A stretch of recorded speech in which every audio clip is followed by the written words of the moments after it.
Ready? Yeah, I got everything. All right. Y'all good. All right. Shalom, shalom. First and foremost, we would like to give our praise and glory to YAHAWAH, BAHASHAM, YAHAWASHI, BAHASHAM, YAHAWASHI. Double honors to the elders and the apostles of Great Millstone that taught us this truth. And salutations to the hopeful elect that's around the four corners of the globe. And the elect begins with 144,000. YAHAWAH, who the world ignorantly calls God and Jehovah. BAHASHAM is in the name. YAHAWASHI, who the world ignorantly calls Jesus Christ. The YAHAWAH shares the Holy Spirit. I'm the brother I will join with. I Badia. And we come back at you, brothers and sisters, at a household of faith of the hopeful righteous elect with another lesson. And Lord, when we hope this lesson be edifying to the hopeful righteous elect, the ones of the household of faith. Once again, this lesson is edifying. We're going to simply entitle this lesson, hey, Esau is going to receive double. Because ultimately, looking at the course of these generations, years upon years of oppression upon you so-called Negroes, Latinos, and Native Americans, hey, Esau is going to be paid back for all the shit that he has done to the nation of Israel. We're seeing the beginning stages of that, man. The curses are coming upon. You can grab that Deuteronomy 30:7 real quick. But I'm going to start off with this one real quick.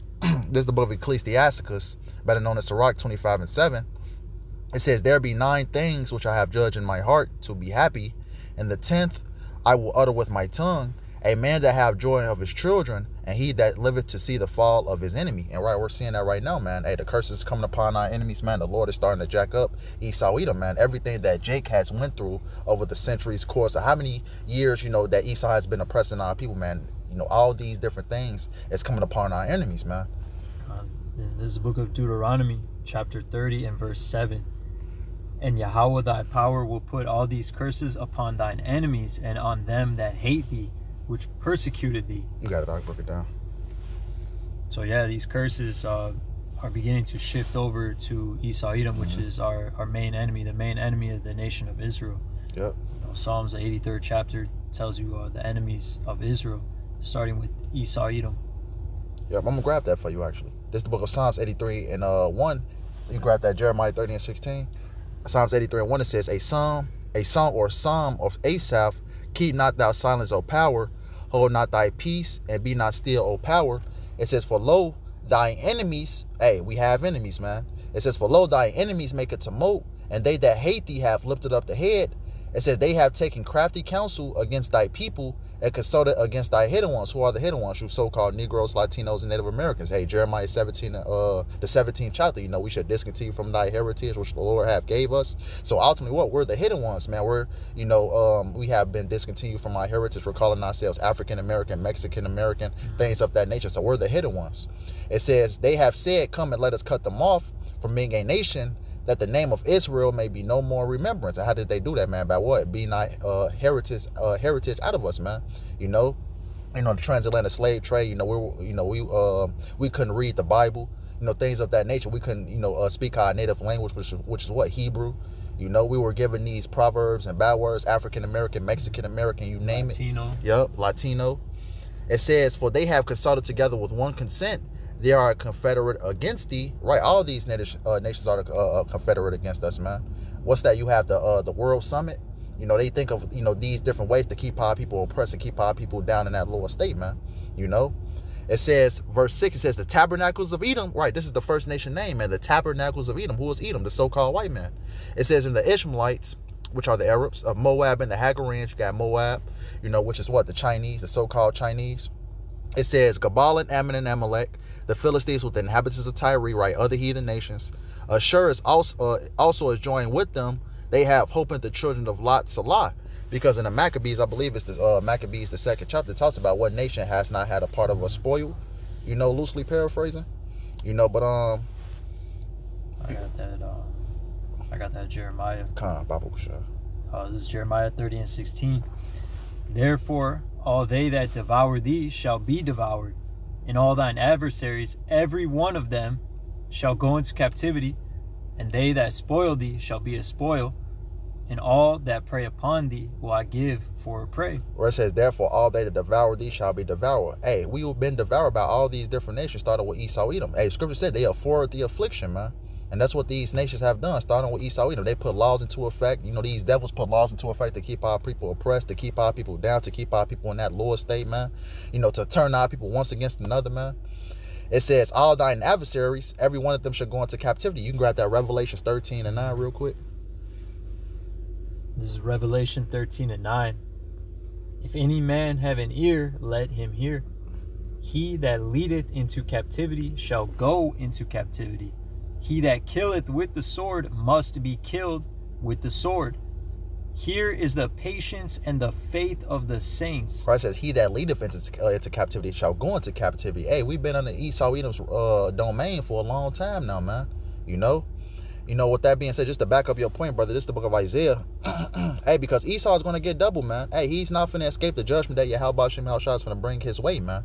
You know, this is the book of Isaiah 14. I'm gonna just get to the point. I'm gonna read verse 1. Isaiah 14:1, it says, for Yahweh will have mercy on Jacob, and will yet choose Israel, and set them in their own land. And the strangers shall be joined with them, and they shall cleave into the house of Jacob. Right, this particular stranger is talking about the Israelite foreigners who's going to be, rejoined back with the nation, when the Lord comes back to ultimately what? To deliver them, and what? They're going to be joined back with their people. Those are the Israelite foreigners. It says, verse 2, and the people shall take them and bring them to their place, and the house of Israel shall possess them in the land of the Lord Yahweh, for servants and handmaids, and they shall take them captives, whose captives they were, and they shall rule over their oppressors. Right, to back up the brother that, you just read that Revelations 13:9 and verse 10, man. All of them shall go into captivity, man. Well, we're going to possess them that possessed us. And that's the reward that YAHAWASHI is going to give, starting with his saints, starting with the elect, man. And we can't wait for that, man, for all the bloodshed, all the rape, robbery, and murder, that Esau Edom has done to our people. And any scriptures you have that comes to you. I got one. This is Daniel 2:44. And in the days of these kings shall the power of heaven set up a kingdom which shall never be destroyed.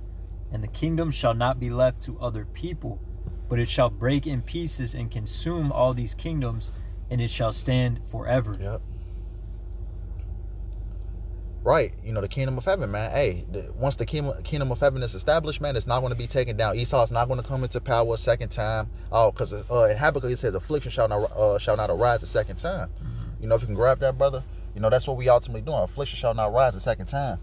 But ultimately, what we're in that state, we're in that timetable right now where the Lord has ultimately established the kingdom of YAHAWASHI, man. The Lord is going to establish his kingdom on the planet Earth, man. It's going to consume the rest of these kingdoms. What you got it up? This that the one you just called for, Nahum 1:9. Oh, Nahum, What do ye imagine against Yahweh, BAHASHAM YAHWASHI? He will make an utter end. Affliction shall not rise up the second time. Right, affliction shall not rise up a second time. So we don't have to worry about Esau Edom coming back into power, trying to take us down again, man. Hey, this is his last hurrah, man. This is the second leg of the Roman Empire, man. This is the end of the fourth beast, And after that, man, as the brother read in that Daniel, what was that, Daniel's the second chapter? Hey, it says what? The Lord is going to set up a kingdom that shall break in pieces, these other kingdoms, man. Hey, the kingdom of YAHAWASHI is going to be an everlasting dominion, man. You can grab that, just to really talk about, further what the, the shit that Esau Edom has done to our people. You get that Ezekiel. We had one over in camp, Ezekiel 35:5. This is Ezekiel 35:5. Because thou hast had a perpetual hatred, and hast shed the blood of the children of Israel by the force of the sword in the time of their calamity, in the time that their iniquity had an end. Right, they had a perpetual hatred, man, with a longing and a continual hatred for our people, man, going back to what? To Jacob and Esau. They were fighting in the womb.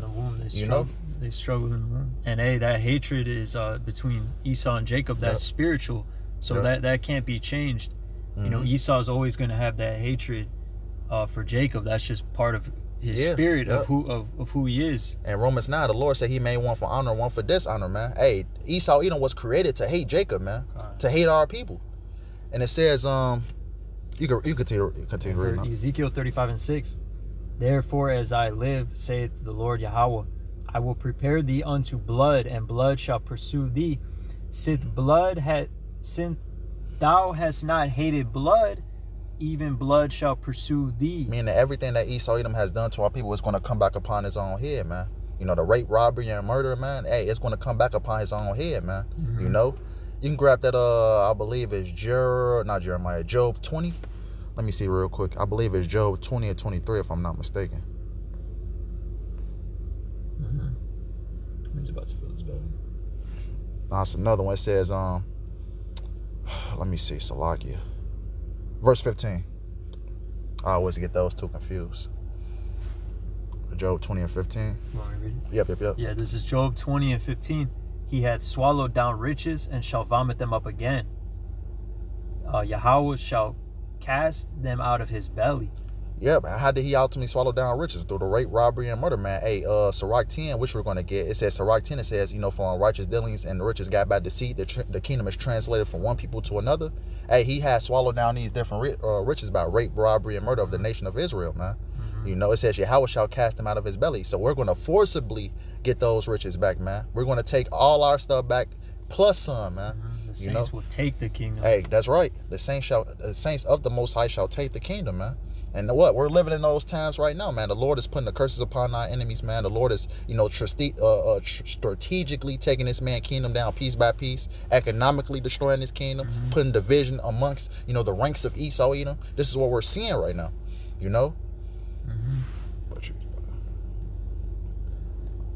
I'm going to grab that Sirach. This is the book of Sirach. Sirach 10 and 8. It says, because of unrighteous dealings, injuries, and riches got by deceit, the kingdom is translated from one people to another, right? Riches got by deceit, unrighteous dealing, injuries, and riches got by deceit. Hey, because we know what Esau Edom did to the so-called North American Indians, which comes from the tribe of Gad, man, the Reubenites, the northern kingdom that's already settled over here, man. He violently took this land. Hey, Micah 2 and 2, he covered fields and take them by violence, And this is what he did. He'll oppress a man in his house, even a man in his heritage. That's what this man has done, man. So what? All these things that Esau Edom has done, man, it's gonna come back upon his own head. It says the kingdom is translated from one people to another. We go get this later, 2nd Ezra 6, but I'm gonna grab this right now. Amos. This is the book of Amos 1 and 11. It says, thus saith the Lord Yahawah, for 3 transgressions of Edom, and for 4, I will not turn away the punishment thereof, because he did pursue his brother with a sword, and did cast off all pity, and his anger did tear perpetually, and he kept this wrath forever. Hey, Esau Edom was blessed with the sword. What's that? Genesis the 49th chapter? No. Genesis the 20.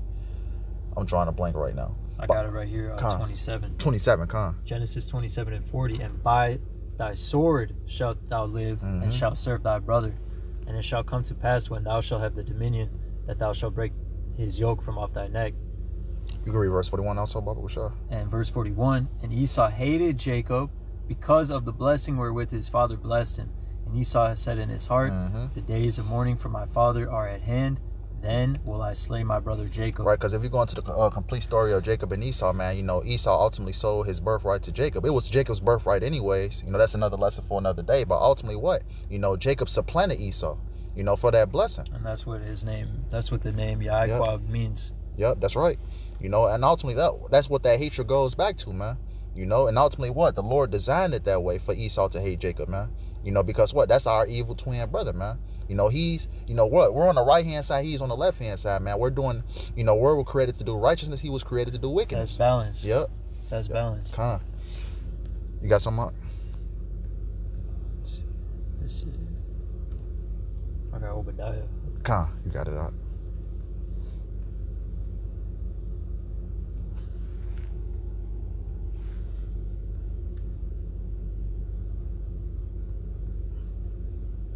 I guess just start at the top. Yeah, where would the Spirit have you lead, brother? This is Obadiah 1 and 1. The vision of Obadiah. Thus saith the Lord Yahawah concerning Edom. We have heard a rumor from Yahawah. An ambassador is sent among the heathen. Arise ye, and let us rise up against her in battle. Behold, I have made thee small among the heathen. Thou art greatly despised. Right. So Esau is the smallest amongst the nations, man. That's why the scripture says, the least of the flock shall draw them out. Amalek, being, the head tribe of Esau Edom, man. He's the smallest amongst the nations. Smallest percentage in the population, but Jacob is, the sand of the sea. So that right there tells you, but it says Obadiah 1 and 3. The pride of thine heart hath deceived thee. Thou that dwellest in the clefts of the rocks, whose habitation is high, that saith in his heart, who shall bring me down to the ground? Right, talking about Esau's pride, man. His pride, is up into the heavens. He has that mindset, since I've been doing this for so long, who shall take me down? His Air Force. Yep. Hey, scripture said, who can make war with the beast, man? You know, because Esau Edom, he was blessed with the sword. He's ultimately been ruling and dominating these nations for centuries, man. It says, verse 4, though thou exalt thyself as the eagle, America's symbol, the eagle, Greek, Rome, and America.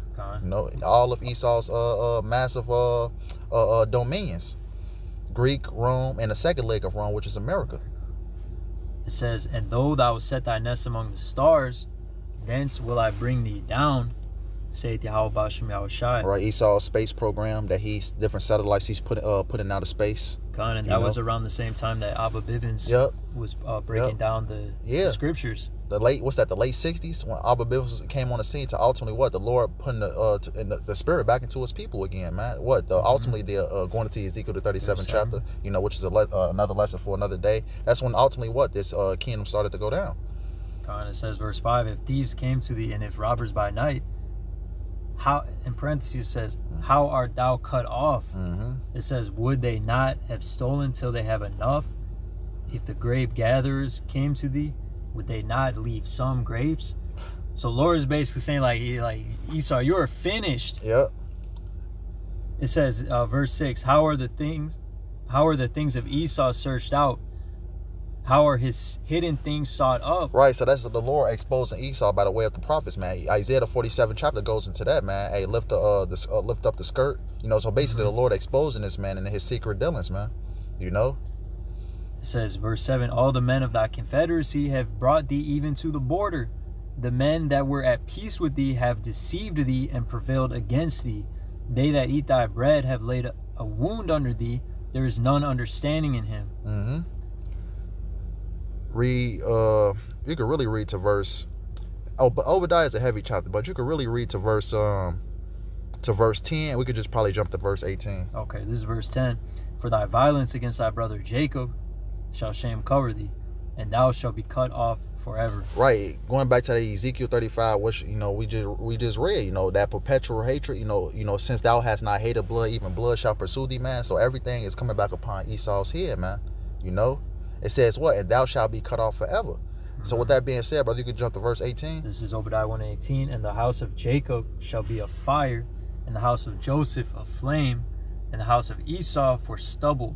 And they shall kindle in them and devour them, and there shall not be any remaining of the house of Esau, for Yahawah had spoken it. Right, because after 1,000 years of this man's captivity, man, he's going to be, you know, gathered up, and his whole nation, his whole lineage, his whole line is going to be burnt up, man. You know. But if you ain't have anything else, we could probably end off on these two. You can grab, you can hold 2nd Ezra 6, starting at verse 7 through 9. I'm gonna grab this Lamentations real quick. If you ain't have anything else, I was just to make the quick point, because it says there will be none remaining of the house of Esau, for Yahawah has spoken it. And it says also in Psalms that, you know, the Lord's not going to alter the thing that he came out of his mouth, roughly paraphrasing. So then, you know, there's the Christians saying all nations can be saved.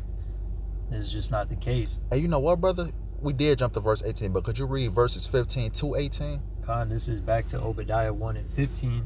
For the day of Yahawah is near upon all the heathen. As thou hast done, it shall be done unto thee. Thy reward shall return upon thine own head. For as ye have drunk upon my holy mountain, so shall all the heathen drink continually. Yea, they shall drink, and they shall swallow down, and they shall be as though they had not been. Right, because in Zechariah it says, them that toucheth you toucheth the apple of my eye, man. And all these nations had a part in taking us down. Psalms 83rd chapter, which we just read, man. And it started with Esau Edom, man. You know. And he played a big part in taking us down, man, and ultimately oppressing our people, destroying our people, taking our people's heritage away, man. And it says they shall drink continually, man. I'm gonna grab that Lamentations 4:21 going into that cup, man. You know, they shall ultimately drink of that cup, man, which is that cup of torment, that cup of slavery. But you got it out. It says Obadiah 1:17, but upon Mount Zion shall be deliverance, and there shall be holiness. And the house of Jacob shall possess their possessions. And who is our possessions, man? These are the nations. You know, in the scriptures, I believe it's in Psalms 2. Yeah, it says, I will give you the heathen for thine inheritance. You know, hey, that's what the Lord is going to give us, the heathen for our inheritance. But you got it up. That's back to verse 18. Yeah. You want me to read that again? Yeah, read it one more time. Yeah, it kind of says, "And the house of Jacob shall be a fire, and the house of Joseph a flame, and the house of Esau for stubble. And they shall kindle in them, and shall devour them, and there shall not be any remaining of the house of Esau. For YAHAWAH BAHASHAM YAHAWASHI had spoken it." And right, and like I was saying before, you know, ultimately when this man serves his 1,000 years of captivity, he's going to be gathered up and his land is going to be destroyed, man. You know, but it was a point you had to make up, or that was pretty much? No, that was it. All right, Con. But just to backtrack real quick, that Lamentations 4:21 brought it out of account. This is the book of Lamentations 4:21. It says, "Rejoice and be glad, O daughter of Edom, that dwelleth in the land of Uz. It says, the cup also shall pass through unto thee. Thou shalt be drunken and shalt make thyself naked." Right, what is that cup, man? Because we're drinking off that cup right now, the last little bit of it, that cup of torment, that cup of slavery. You know, Esau, Edom, and these other nations are going to have to drink off that cup, man. You know, for all the, you know, the bloodshed that he has, you know, committed to our people. It says, verse 22, "The punishment of thine iniquity is accomplished, O daughter of Zion.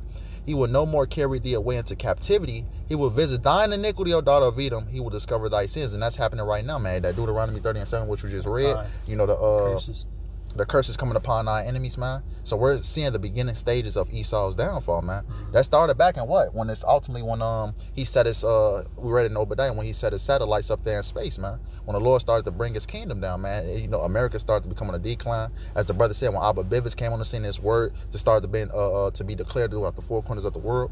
You know, that's when this man's kingdom started to fall. You know? Con, that's 2 Ezra 6, Con. And then this is 2 Ezra chapter 6, verse 7. It reads, "Then answered I and said, What shall be the parting asunder of the times? Or when shall be the end of the first and the beginning of it that followeth?" Right, so this is Ezra and the angel having a conversation. You know, what shall be the end of all these things, you know, which we're, you know, currently seeing, man. What you got it up? It says, verse 8, "And he said unto me, From Abraham unto Isaac, when Jacob and Esau were born of him, Jacob's hand held first the heel of Esau." Right, going back to the account of Genesis, the 25th chapter, when Jacob and Esau were born, you know, it says what? Jacob's hand held first the heel of Esau, which is symbolic of Esau going down. Who's going to take down Esau? YAHAWAH was going to bring his son YAHAWASHI back to ultimately take this man down. And here it is right here, verse 9. 2 Ezra 6:9. "For Esau is the end of the world, and Jacob is the beginning of it that followeth." It says, well, Esau's the end of the world, going into the end of what? His kingdom, the end of his age. You know, because a lot of Christians say, "Oh man, the world finna blow up." No, hey, Ecclesiastes says the world about the earth abide forever. The water, brother. He made it not in vain. Yep. He made it to be inhabited. Yep. Hey, so ultimately we're at the end of Esau's age, man. And now we're seeing that, man. His society is on a decline. You know, he is trying to, you know, the money is trash now. Yeah. The dollar's about to crash. You know, he's trying to set up this digital system, which he's only going to get so far at. You know, the RFID chip, you know. It says, "And Jacob is the beginner of it that follow." You know, since we brought that out, brother, let's go back to that Sirach 10 and read verses, I believe it's either verses 4 or 5 in that Sirach 10. You know, just to back up that point, Jacob is the beginner of that followeth. Start at verse 4. Yeah. Con, it says, Sirach 10:4, "The power of the earth is in the hand of YAHAWAH, BAHASHAM YAHAWASHI, and in due time he will set over it one that is profitable." Right, to back up that 2 Ezra 6:9, it says, for Esau the end of the world, and Jacob is the beginner of that followeth, man. And you read it, you know, that Daniel's the 2nd chapter, it says, you know, the Lord shall, I know I'm butchering it, but ultimately, you know, the Lord shall establish the kingdom and shall break in pieces the other kingdoms. Hey, man, what? The Lord's kingdom is going to be an everlasting dominion, man. You know? And it's going to be profitable towards the whole world, man. And with this kingdom, man, all these heathens, you know, that first 1,000 years, we're going to get our payback starting with Esau, Edom, man. You know? But if you can't have anything else, all right, so with that being said, we hope this lesson was edifying. I want to end up by giving all praise, honor, glory to YAHAWAH, BAHASHAM, YAHAWASHI, BAHASHAM, MAKAPADASH. Double honors to the elders and the apostles of great millstone that taught us its truth. And salutations to the hopeful elect that's around the four corners of the globe. Lord willing, we hope this lesson was edifying. Till next time, Kwam Yasharallah, Abba Babal, and Shalom. Shalom.